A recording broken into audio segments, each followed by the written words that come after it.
ନମସ୍କାର। ଆଜି ଗୁରୁବାର ଅକ୍ଟୋବର 16 2025। ଆଜିର ଧ୍ୟାନ ହେଉଛି ବିୟଣ୍ଡ ଦ ଜର୍ଡନ, ଜର୍ଦ୍ଦନ ଆର ପାରିରେ। ବିୟଣ୍ଡ ଦି ଜର୍ଡନ, ଜର୍ଦ୍ଦନ ଆର ପାରିରେ। ତାହେଲେ ଚାଲନ୍ତୁ ଏହି ପାଠ ଆରମ୍ଭ କରିବା ପୂର୍ବେ ଆମେ ପରମେଶ୍ୱରଙ୍କଠାରେ ସମର୍ପଣ କରି ତାହାଙ୍କ ମଧୁର ନାମରେ ଆମେ ପ୍ରାର୍ଥନା କରିବା। ସ୍ୱର୍ଗତ ପିତା, ଧନ୍ୟବାଦ କରୁଅଛୁ ବର୍ତ୍ତମାନ ଯେଉଁ ବାକ୍ୟ ସମସ୍ତଙ୍କୁ ମାଧ୍ୟମ ଦ୍ୱାରା ଶିଖିବାକୁ ଯାଉଅଛୁ, ଏହା ବୁଝିବା ପାଇଁ ଏମାନଙ୍କୁ ବୁଦ୍ଧିରେ, ଜ୍ଞାନରେ, ଶକ୍ତିରେ ପରିପୂର୍ଣ୍ଣ କର। ବିଶେଷ ଭାବରେ ପବିତ୍ର ଆତ୍ମା ଦ୍ୱାରା ଆମମାନଙ୍କୁ ପରିଚାଳନା କର। ଏହି ଛୋଟ ପ୍ରାର୍ଥନା ଯୀଶୁଙ୍କ ନାମରେ ମାଗୁଛି, ଶୁଣି ଗ୍ରହଣ କର। ଆମେନ୍। ପ୍ରିୟ ଶ୍ରୋତା,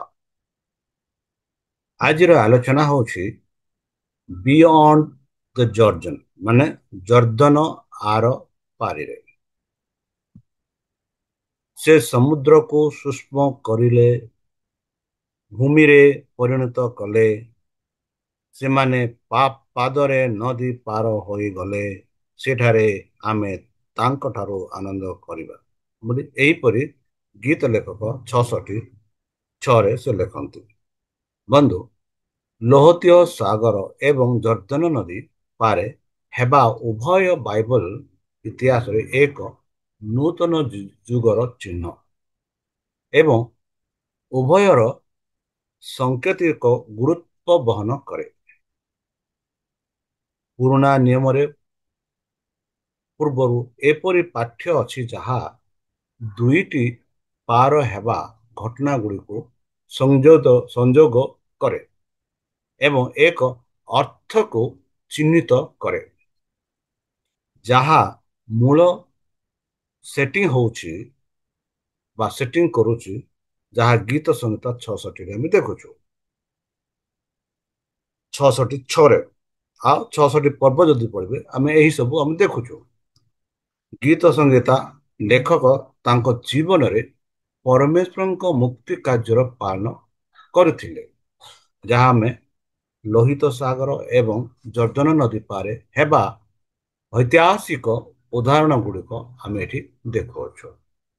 ସେହିପରି ଗୀତ ଲେଖକ 114ରେ ମଧ୍ୟ ଦୁଇଟି ଘଟଣାକୁ ଏକତ୍ର ବାନ୍ଧି ଯାଇଛନ୍ତି, କାରଣ ଏଠି ଆମେ ଦେଖୁଛୁ ଲେଖକ ସେମାନଙ୍କ ମଧ୍ୟରେ କାଳକ୍ରମିକ ପାର୍ଥକ୍ୟ ଦେଖିନଥିଲେ, ବରଂ ଦୁଇଟି ସେଟିଂ ଅଂଶୀଦାର କରୁଥିବା ଧର୍ମଶାସ୍ତ୍ରୀୟ ଗୁରୁତ୍ୱ ଦେଖୁଛନ୍ତି। ତେଣୁ ଉଭୟ ଘଟଣା ଇସ୍ରାଏଲ ସ୍ଥିତିରେ ପରିବର୍ତ୍ତନ ଆଣିବାରେ ସହାୟକ ଭାବରେ ଦେଖାଯାଏ। ଥରେ ଦାସତ୍ୱ ସ୍ୱାଧୀନତା, ତାପରେ ଯାଯାବର ଭୂମିହୀନତାର ରାଷ୍ଟ୍ରତା। ଏହି ଗୀତ ସଂହିତାରେ ଦୁଇଟି କ୍ରସିଂର ଉଦାହରଣ, ମାନେ ଦୁଇଟା ଯୋଉଟାକି କ୍ରସ ହୁଏ, ସେଇର ଉଦାହରଣ ଆମେ ଦେଖୁଛୁ। ଦାରିଦ୍ର୍ୟ, ଅସହାୟତା ଏବଂ ଅପମାନରୁ ସୁରକ୍ଷା, କଲ୍ୟାଣ, ମୁକ୍ତି ଏବଂ ମର୍ଯ୍ୟାଦା ଆଡ଼କୁ ପରିବର୍ତ୍ତନକୁ ଦର୍ଶାଇବ। ଏହା ମଧ୍ୟ ଜର୍ଦ୍ଦନ ନଦୀ ପାଖରେ ଅଛି ଯେ ଏଲିୟଙ୍କ ଅନୁବାଦ ଯେହୋଶୁଆଙ୍କଠାରେ ଲିଖିତ ଏକ ସମାନ ଆଶ୍ଚର୍ଯ୍ୟଜନକ ଘଟଣା ପରିପ୍ରେକ୍ଷିତ ଘଟେ। ଯେବେ ଏଲିୟ ସେହି ଜର୍ଦ୍ଦନ ପାର କଲେ, ସେତେବେଳେ ମଧ୍ୟ ଏଲିୟ ଆପଣା କପଡ଼ାକୁ ବ୍ୟବହାର କଲେ, ଆଉ କପଡ଼ା ବ୍ୟବହାର କରି ଜର୍ଦ୍ଦନ ସେ ପାର କଲେ। ଏଲିଶା ମଧ୍ୟ ସେହିପରି କାମ କରିଥିଲେ। ଯଦି ଆପଣ ପ୍ରଥମ ରାଜାବଳୀ 19-21 ପଢିବେ ଆଉ ଦ୍ୱିତୀୟ ରାଜାବଳୀ 2-22 ପଢିବେ, ସେଠି ଆମେ ଏହିପରି ଆମେ ଦେଖୁଅଛୁ। ସେଥିଯୋଗୁଁ ମାଥ୍ୟୁ 3:16-17 ଆଉ ମାର୍କ 1:9 ଯଦି ଆମେ ଦେଖିବା, ସେଠି ମାଥ୍ୟୁ ଏପରି ଲେଖନ୍ତି, ଯୀଶୁ ବାପ୍ତିଜିତ ହେଲାକ୍ଷଣି ଜଳରୁ ଉଠି ଆସିଲେ, ଆଉ ଦେଖ, ଆକାଶରୁ ଉନ୍ମୁକ୍ତ ହେଲା। ପୁଣି ସେ ଈଶ୍ୱରଙ୍କ ଆତ୍ମାକୁ କପୋତ ପରି ଅବତରଣ କରି ଆପଣା ଉପରକୁ ଆସିବା ଦେଖିଲେ। ଆଉ ଦେଖ, ଆକାଶରୁ ଏହି ବାଣୀ ହେଲା, ଏ ଆମ୍ଭର ପ୍ରିୟ ପୁତ୍ର, ଏହାଙ୍କ ଠାରେ ଆମ୍ଭର ପରମ ସନ୍ତୁଷ୍ଟ। ଯେବେ ଯୀଶୁଖ୍ରୀଷ୍ଟ ଜୀବନ ନେବାକୁ ସେ ଜର୍ଦ୍ଦନକୁ ଗଲେ, ଯେଉଁ ଜର୍ଦ୍ଦନ ବିଷୟରେ ଆମେ ଏବେ ପର୍ଯ୍ୟନ୍ତ ଆଲୋଚନା କରୁଛୁ, ଆଉ ନୂତନ ନିୟମରେ ଯେବେ ଯୀଶୁ ପ୍ରଭୁ ସେଇ ଜର୍ଦ୍ଦନକୁ ହିଁ ଗଲେ ଯେଉଁଠାରେ ସେ ଡୁବନ ନେଇଥିଲେ, ଆଉ ତାଙ୍କ ଡୁବନ ପରେ ପରେ ଆମେ ଦେଖୁଛୁ ସେହି ପବିତ୍ର ଆତ୍ମା, ସେହି ସଦାପ୍ରଭୁଙ୍କ ଆତ୍ମା ଏକ କପୋତ ରୂପେ ଆସି ଏମିତି ସ୍ୱୀକାର କରନ୍ତି କି ଏ ହେଉଛନ୍ତି ଆମ୍ଭର ଏକମାତ୍ର ପୁତ୍ର, ଆଉ ଏହାଙ୍କ ଠାରେ ଆମର ପରମ ସନ୍ତୋଷ ବୋଲି।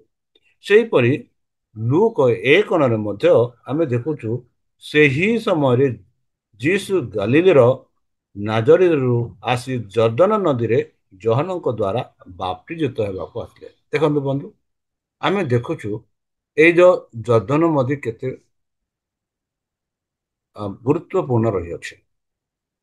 ଯେହେତୁ ପ୍ରାଚୀନ ଇସ୍ରାଏଲ 40 ବର୍ଷ ପରି 40 ଦିନ ପ୍ରାନ୍ତରେ ବିତାଇଥିଲେ, ଯାହା ମାଥ୍ୟୁ 4:2 ଆମେ ଦେଖୁ।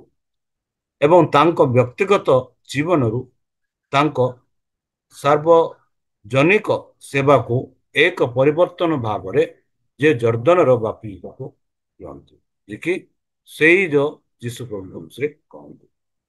ବନ୍ଧୁ, ଆମେ ଦେଖୁ ବର୍ଷରେ ଏହି ସମୟରେ ବସନ୍ତ ଋତୁରେ, ମାନେ ବସନ୍ତ ଋତୁରେ ପର୍ବତମାଳାରୁ ତୁଷାର ତରଳି ଜର୍ଦ୍ଦନ ନଦୀ ଏତେ ଉଚ୍ଚ ହୋଇଥିଲା ଯେ ନଦୀ ତାର କୂଳକୁ ପ୍ରବାହିତ କରୁଥିଲା, ଯାହା ଫଳରେ ସାଧାରଣ କୂଳ ପାର ହେବା ଅସମ୍ଭବ ହୋଇଯାଇଥିଲା।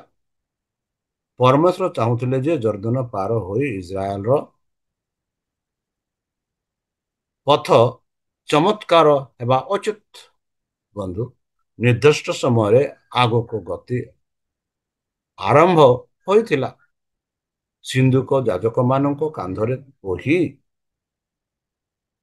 ଜ୍ଞାନକୁ ଆଗେଇ ନେଇଥିଲେ।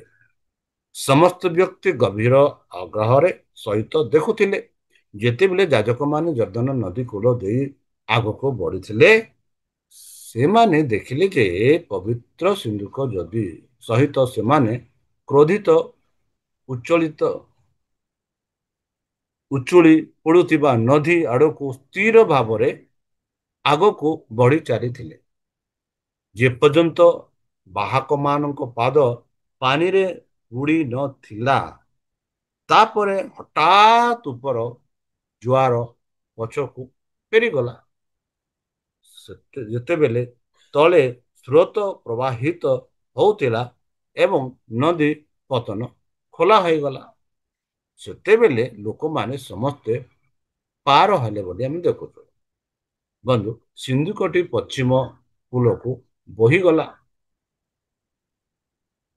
ସିନ୍ଧୁକଟି ପଶ୍ଚିମ କୂଳକୁ ବୋହିଗଲା ଯେତେବେଳେ ଏହା ଏକ ନିରାପଦ ସ୍ଥାନରେ ପହଞ୍ଚିଲା ଏବଂ ଯାଜକମାନଙ୍କ ପାଦକୁ ସେହି ଯୋଉ ଭୂମିକୁ ସୂକ୍ଷ୍ମ କଲା। ଯେତେବେଳେ ବନ୍ଧି ଜଳ ମୁକ୍ତ ହୋଇ ନଦୀର ପ୍ରକୃତିର ପ୍ରବାହରେ ଏକ ପ୍ରତିରୋଧୀ ବନ୍ୟା ଧାଇଁ ଆସିଲା, ଆଗାମୀ ପିଢ଼ି ଏହି ମହାନ ଆଶ୍ଚର୍ଯ୍ୟଜନକ କାର୍ଯ୍ୟର ସାକ୍ଷୀ ବିନା ରହିବେ ନାହିଁ। ବନ୍ଧୁ, ସିନ୍ଧୁକ ବହନ କରୁଥିବା ଯାଜକମାନେ ଜର୍ଦ୍ଦନ ନଦୀ ମଧ୍ୟ ଭାଗରେ ଥିବା ସମୟରେ ପ୍ରତ୍ୟେକ ବଂଶର ଜନେ ପୂର୍ବରୁ ମନୋନୀତ ଭାର ଗଣ ପୁରୁଷ ପ୍ରତ୍ୟେକ ନଦୀ ପାର ଠାରୁ ଗୋଟିଏ ପଥର ଉଠାଇ ପଶ୍ଚିମ ପାର୍ଶ୍ୱକୁ ନେଇଗଲେ, ଯେଉଁଠାରେ ଯାଜକମାନେ ଠିଆ ହୋଇଥିଲେ। ଏହି ପଥର ଗୁଡ଼ିକୁ ନଦୀ ଆର ପାରିରେ ପ୍ରଥମ ଶିବର ସ୍ଥାନରେ ଏକ ସ୍ମରଣିକା ବା ସ୍ମରଣିକୀ ଭାବରେ ସ୍ଥାପିତ ହୋଇଥିଲା। ବନ୍ଧୁ, ଏହି ଆଶ୍ଚର୍ଯ୍ୟଜନକ କାର୍ଯ୍ୟର ପ୍ରଭାବ ଉଭୟ ଏବ୍ରି ଏବଂ ସେମାନଙ୍କ ଶତ୍ରୁମାନଙ୍କ ଉପରେ ବହୁତ ଗୁରୁତ୍ୱପୂର୍ଣ୍ଣ ଥିଲା ବନ୍ଧୁ। ଏବଂ ଇସ୍ରାଏଲ ପାଇଁ ପରମେଶ୍ୱରଙ୍କ ନିରନ୍ତର ଉପସ୍ଥିତି ଏବଂ ସୁରକ୍ଷାର ଏକ ଆଶ୍ୱାସନା ଥିଲା ବନ୍ଧୁ। ଏକ ପ୍ରମାଣ ଯେ ସେ ମୋଶାଙ୍କ ମାଧ୍ୟମରେ ଯେପରି କରିଥିଲେ ସେହିପରି ଯେହୋଶୁଆଙ୍କ ମାଧ୍ୟମରେ ସେମାନଙ୍କ ପାଇଁ କାର୍ଯ୍ୟ କରୁଥିଲେ ବନ୍ଧୁ। ଇସ୍ରାଏଲଙ୍କ ପାଇଁ ଦିବ୍ୟ ଶକ୍ତି ବା ଈଶ୍ୱରୀୟ ଶକ୍ତି ଏହି ଅଭ୍ୟାସ ମଧ୍ୟ ଆଖପାଖରେ ଜାତି ଗୁଡ଼ିକ ଦ୍ୱାରା ସେମାନଙ୍କୁ ଯେଉଁ ଭୟ ସହିତ ବିବେଚନା କରାଯାଇଥିଲା ତାହାକୁ ବୃଦ୍ଧି କରିବା ପାଇଁ ଏବଂ ଏହିପରି ସେମାନଙ୍କ ସହଜ ଏବଂ ସମ୍ପୂର୍ଣ୍ଣ ବିଜୟ ପାଇଁ ପଥ ପ୍ରସ୍ତୁତ କରିବା ପାଇଁ ଏକ ଆକାରିତ କରାଯାଇଥିଲା ବନ୍ଧୁ। କିନାନୀୟମାନଙ୍କୁ ସମସ୍ତ ଇସ୍ରାଏଲଙ୍କୁ ଏବଂ ଜିହୋଶଙ୍କୁ ନିଜେ ସ୍ପଷ୍ଟ ପ୍ରମାଣ ଦିଆଯାଇଥିଲା ଯେ ସ୍ୱର୍ଗ ଏବଂ ପୃଥିବୀର ରାଜା ଜୀବିତ ପରମେଶ୍ୱର ତାଙ୍କ ଲୋକଙ୍କ ମଧ୍ୟରେ ଥିଲେ ଏବଂ ସେ ସେମାନଙ୍କୁ ବିଫଳ କରିବେ ନାହିଁ କିମ୍ବା ପରିତ୍ୟାଗ କରିବେ ନାହିଁ। ଆଜି ଆମମାନଙ୍କୁ ସେହି ସମାଚାର ଆସୁଅଛି ଯେଉଁ ପିତ ଯେଉଁ ପରମେଶ୍ୱରଙ୍କୁ ଆମେ ବିଶ୍ୱାସ କରୁଛୁ, ଯାହାର ଏଇ ଯୋଉ ଯାହାର ଏଇ ଯୋଉ ସ୍ୱର୍ଗ ପୃଥିବୀ ଅଧୀନରେ ଅଛି, ସେହି ପରମେଶ୍ୱରକୁ ଆମେ ବିଶ୍ୱାସ କରୁଛୁ। ଆଉ ସେଇ ପରମେଶ୍ୱର ଆଜି ବି ଯେଉଁ ଆଶ୍ଚର୍ଯ୍ୟ କାର୍ଯ୍ୟ କରୁଥିଲେ ସେହି ଇସ୍ରାଏଲ ପ୍ରଜାମାନଙ୍କ ପାଇଁ ସେହି ଆଶ୍ଚର୍ଯ୍ୟଜନକ କାର୍ଯ୍ୟ ଆଜି ବି ସେ କରିବେ। ଆଜି ବି କରିବେ। ଯେଉଁ ଜର୍ଦ୍ଦନରେ ଯୀଶୁ ପ୍ରଭୁ ଡୁବ ନେଇଥିଲେ ଆଉ ଯେଉଁ ଜର୍ଦ୍ଦନରେ ସେଇ ଯୀଶୁ ପିତା ଆତ୍ମା ଦ୍ୱାରା ଆସି ଏକ ବାର୍ତ୍ତା ଦେଲେ କି ଏଇ ଯୋଉ ପୁତ୍ର ଉପରେ ମୋର ପରମ ସନ୍ତୋଷ ବୋଲି, ଯଦି ଯେ କେହି ତାଙ୍କଠାରେ ବିଶ୍ୱାସ କରେ କେବେ ହେଲେ ସେ ବିନଷ୍ଟ ହେବେ ନାହିଁ। କାରଣ ସେ ଆମର ରକ୍ଷକ, ସେ ଆମ ପାଇଁ ମୃତ୍ୟୁ ଦାନ କଲେ ବା ମୃତ୍ୟୁ ହେଲେ, ଯେପରିକି ଆମେ ସେଇ ଯୋଉ ଜୀବନର ଜର୍ଦ୍ଦନ ପାର ହୋଇ ସେଇ ସ୍ୱର୍ଗ ରାଜ୍ୟକୁ ପହଞ୍ଚି ପାରିବା। ତାହେଲେ ବନ୍ଧୁ ଚାଲନ୍ତୁ ନିଜକୁ ସମର୍ପଣ କରି ତାହାଙ୍କ ମଧୁର ନାମରେ ଆମେ ପ୍ରାର୍ଥନା କରିବା। ହେ ଆମ୍ଭମାନଙ୍କ ସର୍ବଶକ୍ତି ସର୍ବଜ୍ଞାନୀ ପ୍ରେମର ସାଗର ଦୟାମୟ ଅନ୍ତର୍ଯାମୀ ଅନୁଗ୍ରହ ପରମ ପିତା, ଧନ୍ୟବାଦ ଅର୍ପଣ କରୁଅଛୁ। ବର୍ତ୍ତମାନ ଯେଉଁ ବିଷୟରେ ଆମେ ଶିକ୍ଷା କଲୁ, ଯେଉଁ ଜର୍ଦ୍ଦନ ଆମ ସମ୍ମୁଖରେ ଅଛି ସେ ଜର୍ଦ୍ଦନ ପାର ହେବା ପାଇଁ, ଆଉ ଯେବେ ଆମ ଜୀବନର ଜର୍ଦ୍ଦନ ପାର ହୋଇସାରୁଛୁ ତୁମଠାରେ ସେହି ବିଶ୍ୱାସ ରଖିବା ପାଇଁ ଶକ୍ତି ବୁଦ୍ଧିରେ ଜ୍ଞାନରେ ପରିପୂର୍ଣ୍ଣ କର। ଆମ ପାପ ସବୁ ତୁମ ସେହି ବହୁମୂଲ୍ୟ ରକ୍ତରେ ପରିଷ୍କାର ରୂପେ ଧୋଇ ଦିଅ। ପରିଶେଷ ଯେବେ ତୁମେ ତୁମ ସେହି ସହସ୍ର ଦୂତଙ୍କ ସହ ଆସିବେ ସେତେବେଳେ ଏମାନଙ୍କୁ ଏକ ବାସସ୍ଥାନ ଦିଅ ବୋଲି ତ୍ରାଣକର୍ତ୍ତା ପ୍ରଭୁ ଯୀଶୁଙ୍କ ମଧୁରମୟ ନାମରେ ଏହି ଛୋଟ ବିକ୍ଷମ ହେଉଛି ତୁମେ ଗ୍ରହଣ କର। ଆମେନ୍।